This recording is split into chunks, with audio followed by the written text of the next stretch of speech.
Yung nag-joke ng look ko nito is a drag queen din, si J Queen. Shout out, J Queen! Thank you so much! So, ano yung feeling na yung performing with all of the makeup, with the wig, like, mahirap, Sabi mo, Mari, kanina, di ba, parang ang bigat. Ang bigat, Oo. mabigat siya, be. Parang, ano na yung Iba siya, ulo mo hindi siya gano'n. yung Tapos yung kilay mo, ginlo. First Yeah, grabe. Tsaka ito, nakagluto. Oo. Sa sobrang hataw ko, natanggal-tanggal lang siya. Wow.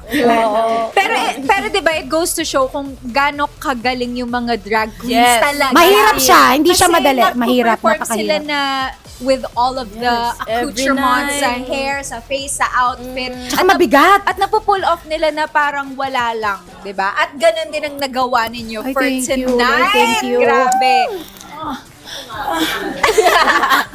Yun na lang ang kaya ko talaga. sabihin. So I think, 'di ba, kailangan na mag-rehearse ng mga drag queens na ito para sa Yes. possible Go, na girls! ano. Sana talaga. On the floor.